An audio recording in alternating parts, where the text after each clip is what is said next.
제가 지금 읽어드린 대로 사도행전 17장 22절에서 31절에 있는 본문 말씀에 근거해서 아레오파고와 알지 못하는 신에게 이렇게 제가 주제로 말씀을 이제 전해드리겠습니다. 자, 이 아레오파고에 마르스 언덕이라는 곳이 있었어요. 그런데 그 지역에는 헬라 철학자들이 득실거리고 있었어요. 이들은 배가 부르니까 할 일이 없었어요.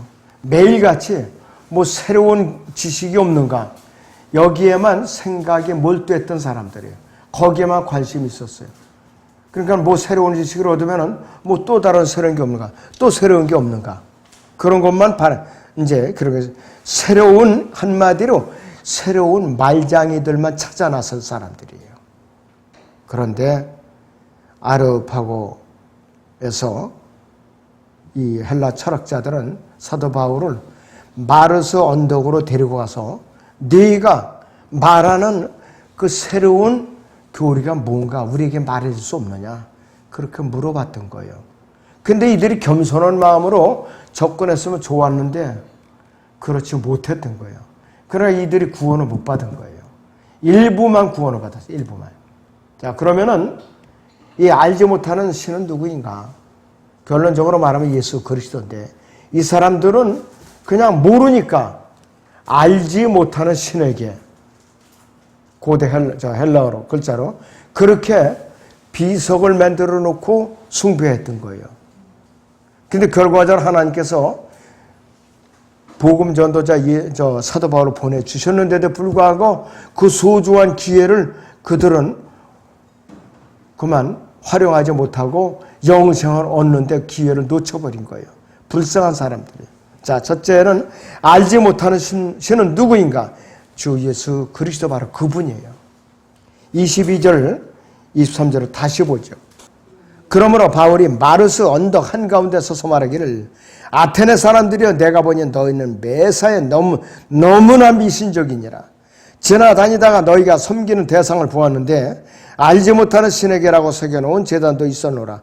그러므로 너희가 알지 못하면서 섬기는 그 대상을 너희에게 알게 하리라 그랬어요. 사도 바울이 선언을 했어요. 혼신의 힘을 다해서 설교를 한 거예요.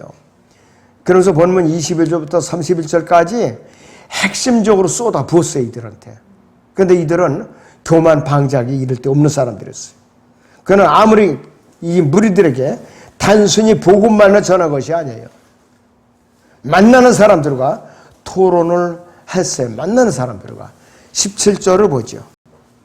그리하여 그가 회당에서는 유대인들과 경건한 사람들과 시장터에서는 날마다 그가 만나는 사람들과 토론하니라 그랬습니다. 16절을 보시니까 그 후 바울이 아테네에서 그들을 기다리고 있는 동안 그 성읍이 전부 우상에게 바쳐진 것을 보고 그의 영이 그 안에서 몹시 괴로워하더라 그랬어요. 그 성읍 전체가 우상에게 바쳐진 성읍이었다 이것이. 너무나도 참 딱하죠. 그래서 그는 말다툼을 하기 전에 잘 알려지는 학파는 에피쿠로스 학파와 스토아 학파 사람들을 만나는 거예요. 그런데 이 스토아 학파는요, 이 에피쿠로스 학파는 BC 340년에서 272년 그 사이에 존재했던 집단인데 쾌락주의와 비슷한 철학을 가졌던 사람들. 그런데 이 철학이 나오게 된 이유는 죽음 이후의 삶에 대해서 전혀 아는 바가 없었기 때문에 이들은 무엇을 즐겼는가? 인간의 삶의 기본적인 세 가지 욕구가 있어요. 먹고 마시고 즐거워하는 것. 이것을 최고의 선으로 섬기는 자들이었어요. 전도서 2장 24절을 보죠. 사람이 먹고 마시며 수고하는 가운데 자기 혼으로 낙을 누리게 하는 것보다 더 좋은 것은 없도다. 내가 이것도 보니 하나님의 손으로부터 나온 것이라. 솔로몬도 유명한 철학자 중에 한 사람이에요. 자, 그래서 이 스토아파 철학자들은 뭐냐?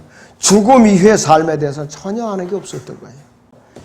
이들에게는 바울이 복음을 전했는데 육체적인 부활이 자기들과 전혀 관계없는 이방신들에 불과한 거예요. 이방신들이 범죄에 불과한 거라고 했어요. 자기들과는 전혀 관계없는 걸 여겼던 거예요.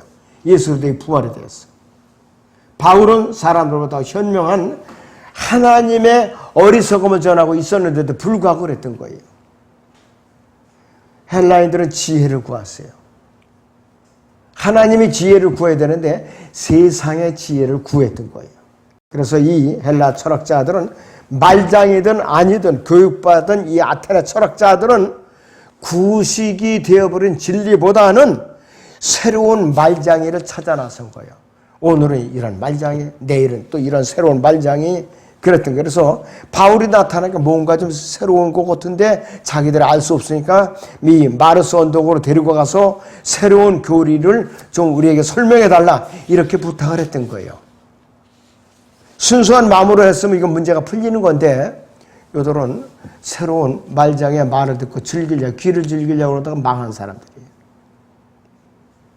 그런데 사도 바울은 사도행전 17장 22절에서 내가 보니 너희는 매사에 너무나 미신적이라고 그랬어요. 이 철학자들이 관점으로 보면은 사도 바울이 자기들을 인격모독으로 한 거예요. 사실 인간적인 관점에서 보면. 너희는 매사에 너무나 미신적이라고 그랬어요. 그 당시에 최고의 철학자들한테. 매사라고 했어요. 모든 일에서 너희는 미신적이라 이것이에요. 하나부터 열까지.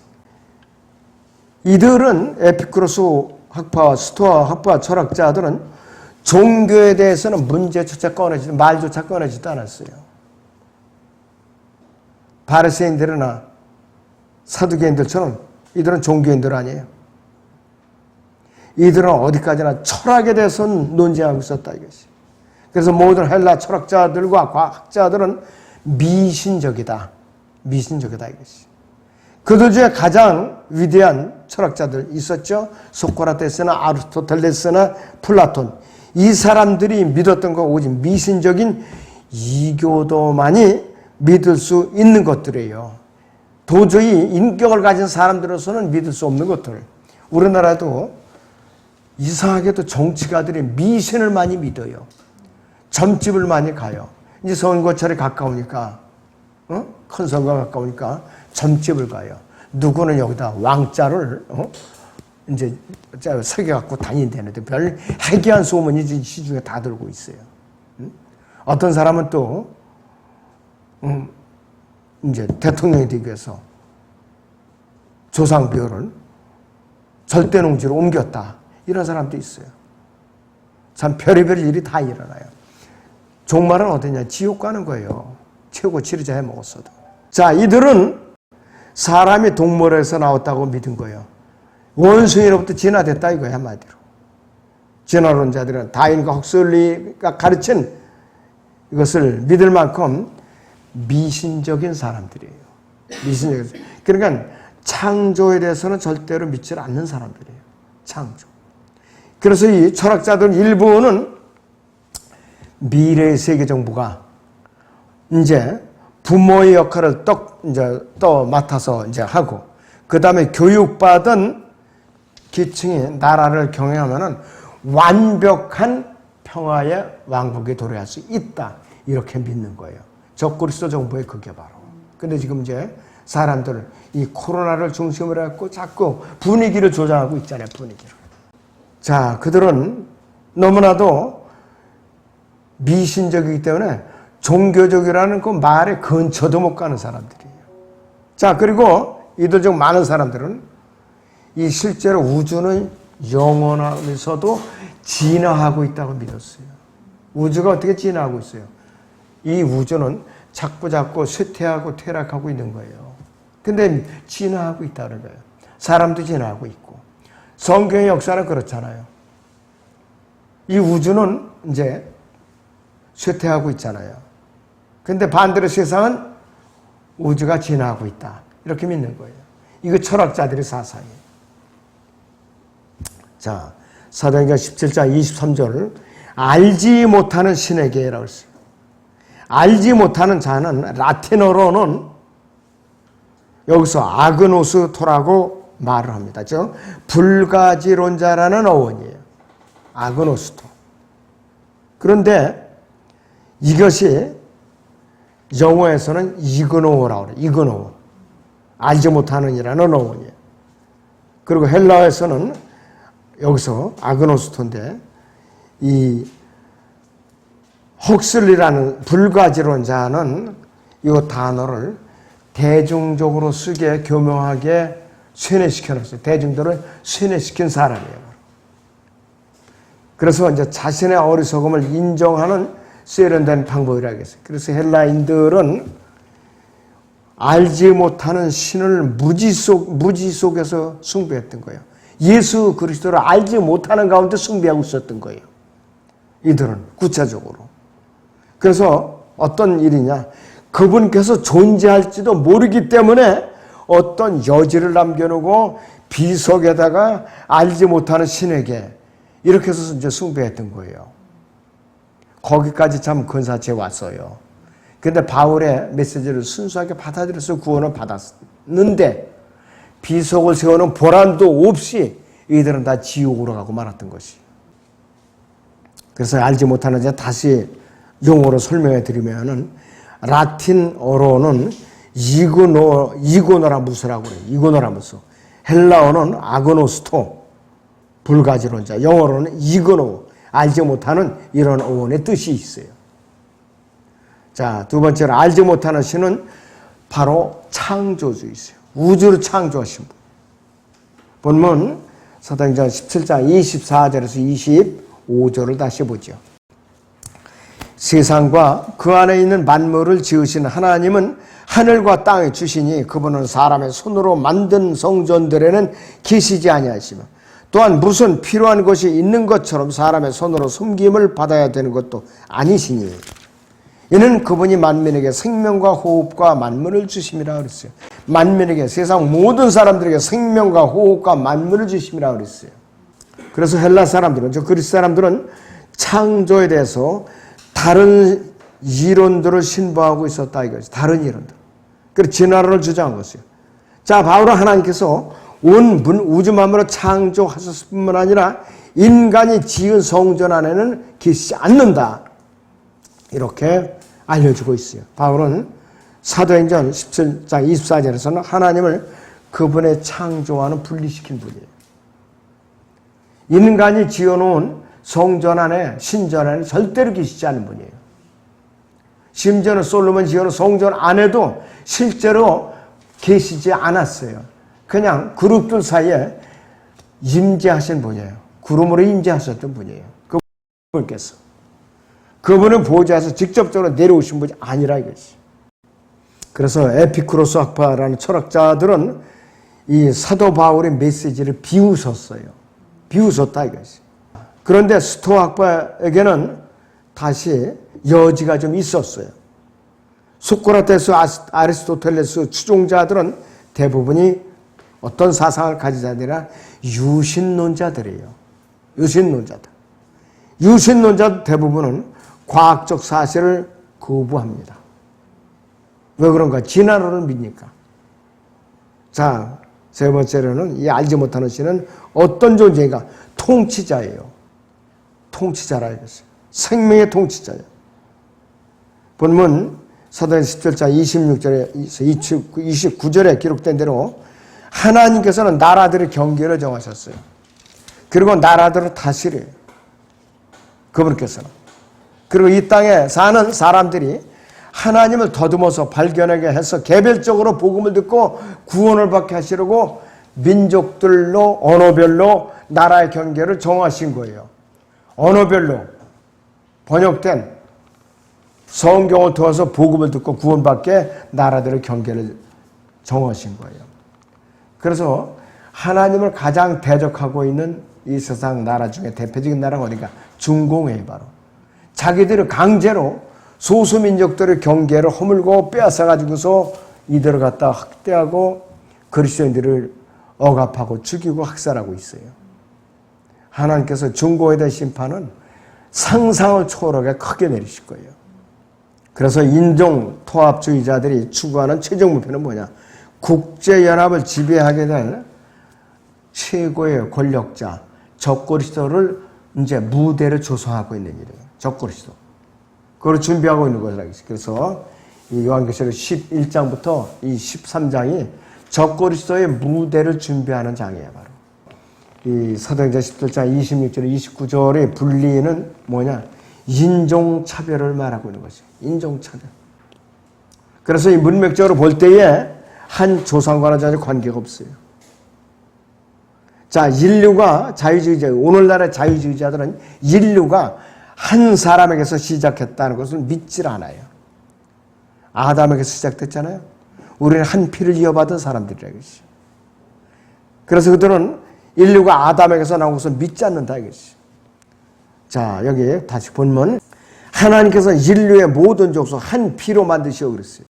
자, 그래서 창세기 1장 1절이나 요한복음 3장 16절만큼이나 굉장히 역사적으로 확실하고 종교적으로, 성경적으로, 과학적으로 실제적인 계시가 아닐 수가 없어요.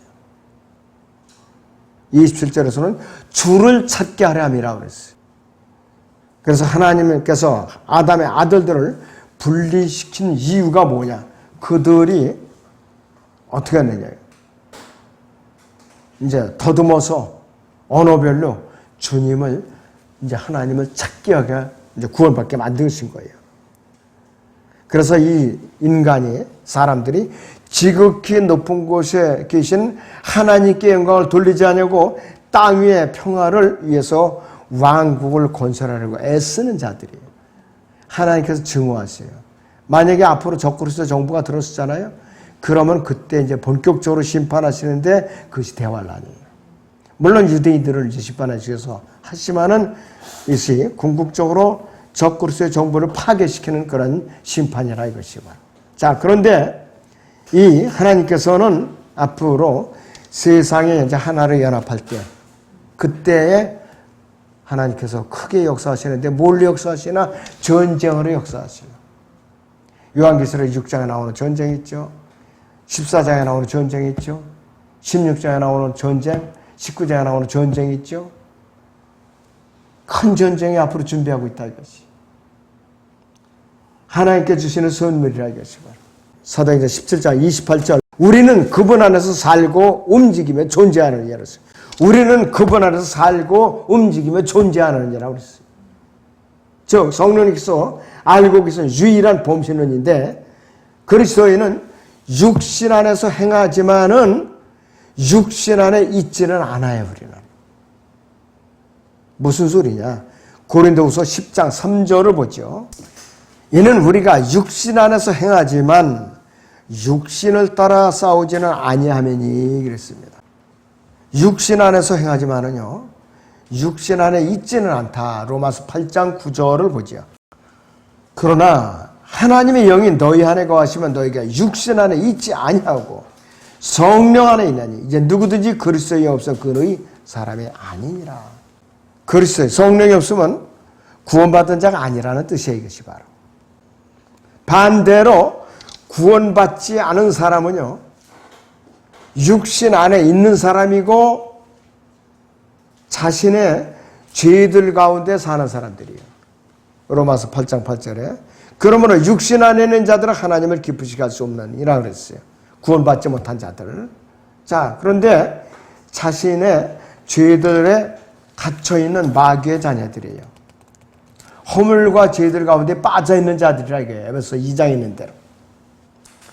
그런데 그리스도인은 그렇지 않다 이거죠. 구원받지 않은 사람도 하나님 안에 살고 움직이고 하나님의 자손으로서 분명히 존재를 한다 이것이에요. 이것은 좀 의아하죠. 여러분들 이렇게 말씀드리면 의미가 좀 달라요. 사도 바울은 이 구절에서 자신을 포함해서 그 마르스 언덕에서 바울의 설교를 듣고 있던 철학자들을 포함하였고 우리라고 표현하고 있어요. 우리. 자기를 포함해가지고서. 무슨 의미인가? 바울은 구원을 받았던 구원을 받지 못했던 육체적인 몸에 대해서 말하고 있는 거예요. 이들에 대해서. 자, 그리고 그들이 하나님이 있다면은 육체가 아니라 영이 있어야 된다 이거예요. 육체로 만족하면 안 된다 이것이. 먹고 마시고 즐기다가 죽음으로 끝나는 것이 아니라 이것이에요. 영의 세계가 분명히 있다 이것이에요. 하나님께서 존재하고 하신다면은 내가 바로 그 대상을 너에게 알려주리라 이거예요.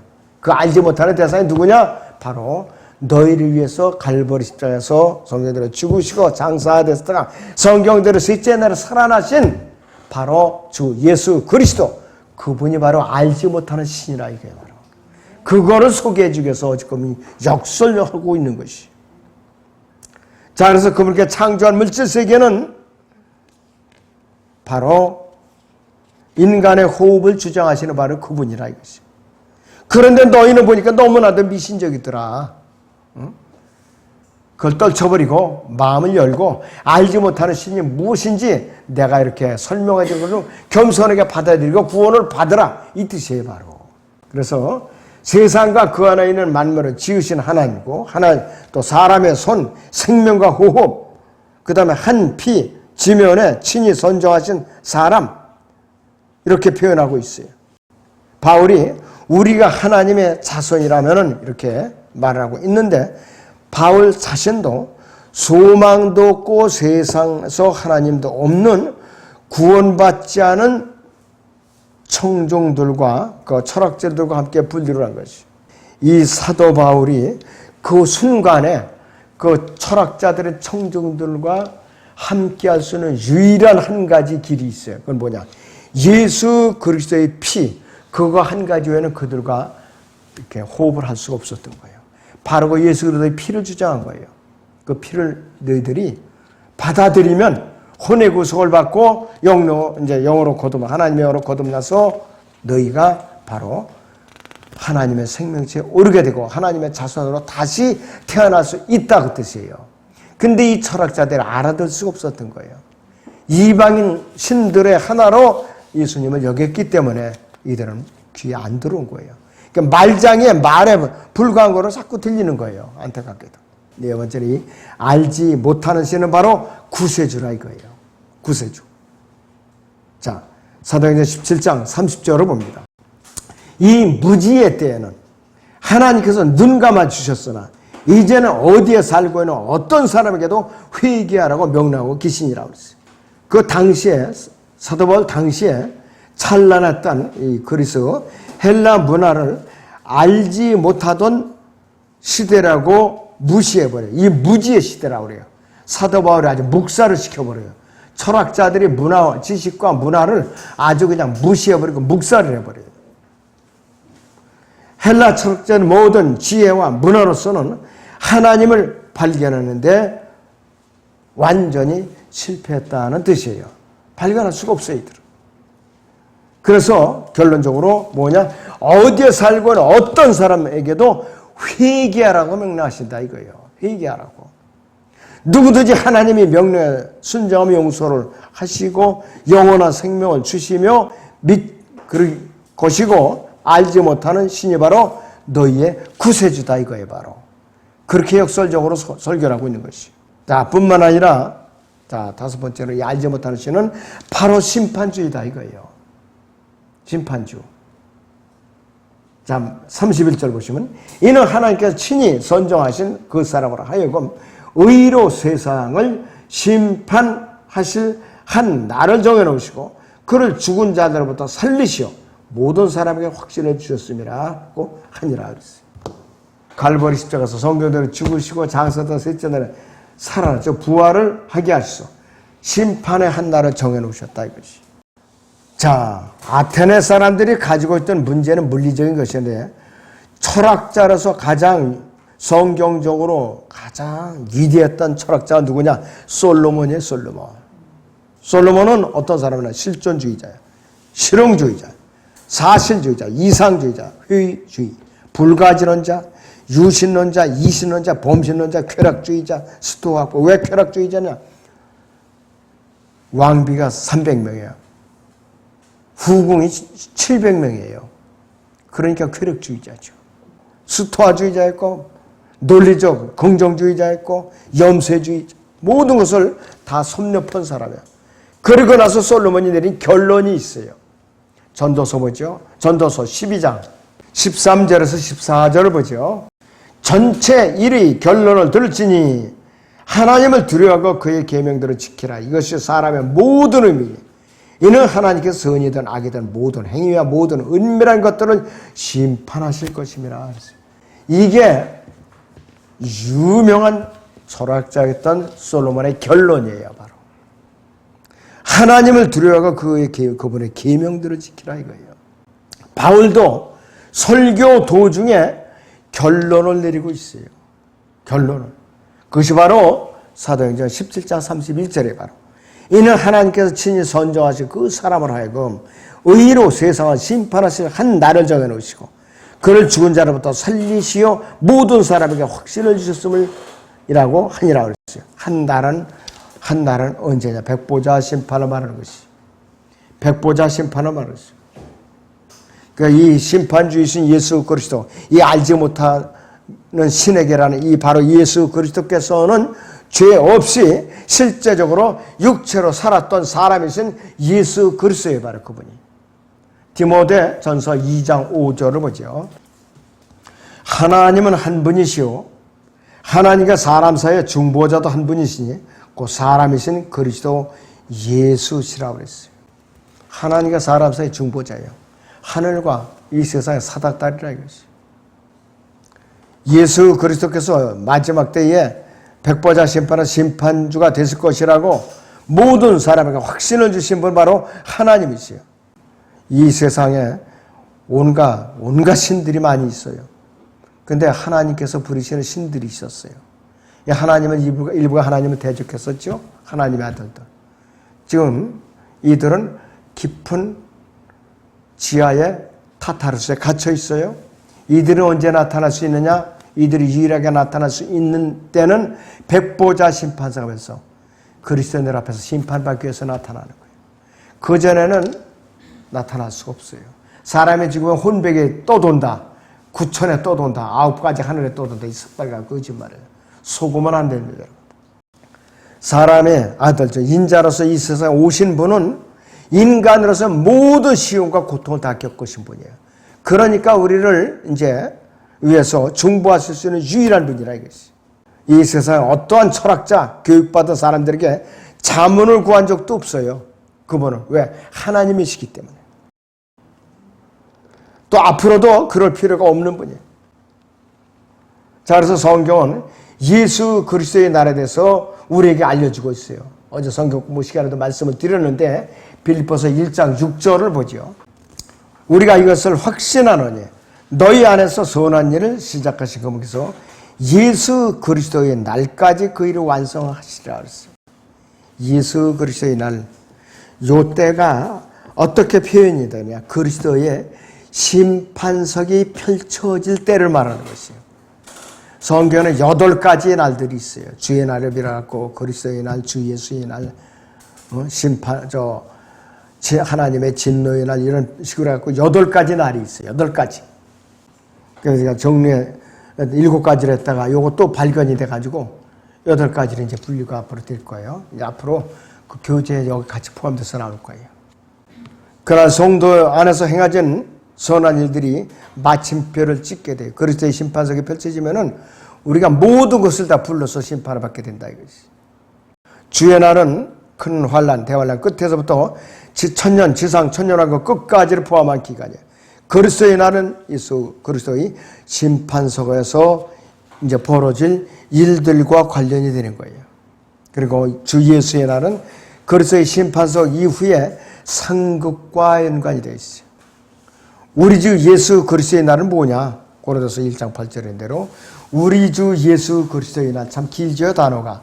우리 주 예수 그리스도의 날은 지상 천년 통치 왕국 기간을 말해요. 천년 통치를 말해요. 그리고 전능하신 하나님의 위대한 날은 도대체 어떤 날이냐? 그래서 요한계시록 16장 14절인데 아마겟돈 전쟁 기간을 말해요. 아마겟돈 전쟁. 또 하나님의 날이라고 나오는데 베드로 후서 3장 12절에서 하나님의 날은 뭐냐? 영원히 시작되는 시점이에요. 영원히 시작되는 시점. 자, 그래서 본문 사도행전 17장 30절 31절은 아테네의 마르스 언덕에서 바울의 설교를 듣고 있는 철학자 청중들이 전능하신 하나님의 권위를 학자적인 권위의 헛소리로 바꾼 것에 대해서 지옥에서 형벌을 받게 되는 날을 갖다가 역설해주고 있는 것이에요. 자, 그래서 여러분들이 이 아레오파고와 알지 못하는 신에게 어떤 관계가 있는가, 헬라 철학자들과 바울이 역설한 메시지에 어떤 관계가 있는가, 여러분들이 잘 숙지하시기 바랍니다. 기도하겠습니다.